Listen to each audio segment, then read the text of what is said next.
আসসালামু আলাইকুম ওয়া রাহমাতুল্লাহি ওয়া বারাকাতুহু। প্রিয় দর্শক শ্রোতা, আশা করি আল্লাহ পাকের অশেষ মেহেরবানিতে আপনারা সকলেই ভালো আছেন। বছর ঘুরে চলে এলো রহমত, মাগফিরাত ও নাজাতের মাস রমজান। রমজানের রোজা ফরজ। হিজরতের ১.৫ বছর পর স্বয়ং আল্লাহ তাআলা রোজা পালনের নির্দেশ দিয়েছিলেন। তিনি বলেন, তোমাদের উপর রোজা ফরজ করা হয়েছে, যেমন তোমাদের পূর্ববর্তীদের উপর ফরজ করা হয়েছিল, যেন তোমরা তাকওয়া অর্জন করতে পারো। রোজা রাখার মাধ্যমে মানুষ আল্লাহ তাআলার নৈকট্য লাভ করে, বিপুল সওয়াবের অধিকারী হয়।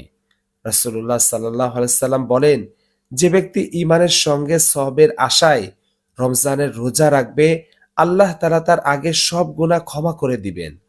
ইসলামের নিয়ম অনুযায়ী রমজানে প্রতিটি সুস্থ সবল মানুষের জন্য রোজা রাখা বাধ্যতামূলক। তাই ফজরের আগে সেহরি খাওয়ার মাধ্যমে রোজা শুরু করতে হয় এবং সন্ধ্যায় ইফতারের মাধ্যমে রোজার সমাপ্তি ঘটে। এই দুই সময়ে কিন্তু নিয়ত এবং দোয়া করা খুবই গুরুত্বপূর্ণ।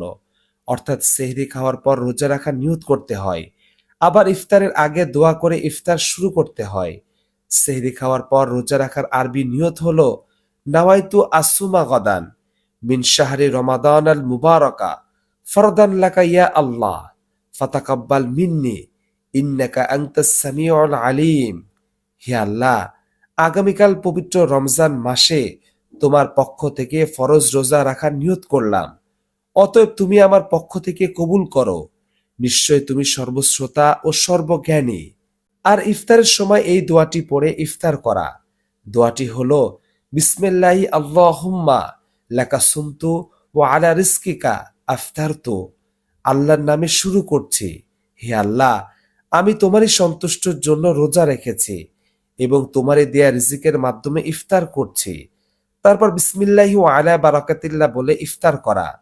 আল্লাহ তাআলা আমাদের সবাইকে সহিভাবে রোজা ও ইফতারি করার তৌফিক দান করুন। আমিন।